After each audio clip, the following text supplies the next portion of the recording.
sa inyong lahat. Magugulay ako ngayon ng ayan, gabi. Matagal na ako na di nagulay nito, kaya eto na, gulayin na natin to. Syempre, nalilinisan natin to. Nilinis ko na yung ganito, mahahabang pagka hiwa. Yung dahon niya nasa ilalim na. Ayan, ganun lang.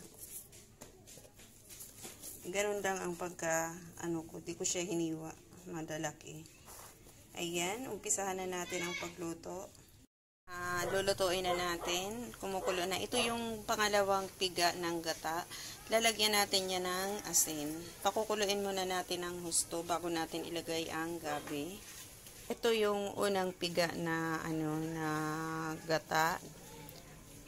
Ilalagay natin to pag malapit na siyang maluto, pag natuyo na yung yung nakasalang yung pangalawang piga. Ayan, ang isasahog natin, ihahalo natin. Meron tayong luya. Ayan. Meron tayong bawang. Hindi ako maglalagay ng sibuyas kasi ganun ang paraan ng pagluto namin. Luya, bawang lang. At saka meron tayong sili, hindi ko yan hihiwain kasi baka masyado maanghang. Yung mga anak ko hindi masyado kumakain ng maanghang. Ayan. At ang ihahalo ko niyan tinapa. Kasi malasa yung tinapa. Hinugasan ko na yan tapos hinimay-himay ko na. Ayan po, kulong-kulo na. Ilalagay natin yung luya. At saka ilalagay na natin yung gabi. Haluin natin. Itong kawali ang gusto ko na ganitong klaseng kawali pag nagluluto ng ginataan.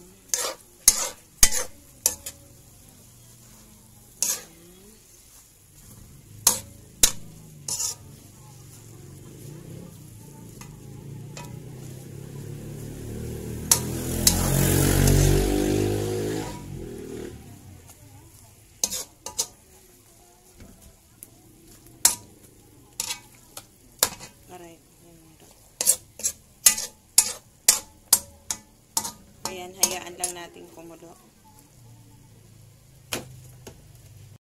Takip yung kawali, tanggalin natin. Ayan, haluin natin. Lagay na natin ang tinapa. Ayan, tinapa. Hinugasan ko yan. Tsaka yung sili. Ayan, hayaan lang muna natin to dito sa ibabaw.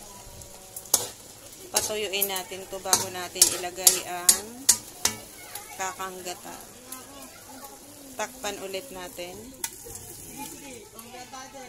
Ayan, tingnan natin kung tuyo na. Ayan. Ayan, wala na siyang sabaw. Dito natin ilalagay yung kakang gata. Ayan, ilagay na natin ang kakang gata.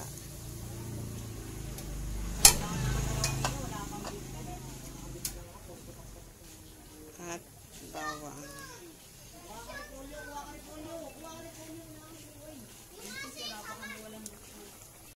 Yan, wag muna natin haluin. Hayaan natin maglangis yung na yan. Gata na yan.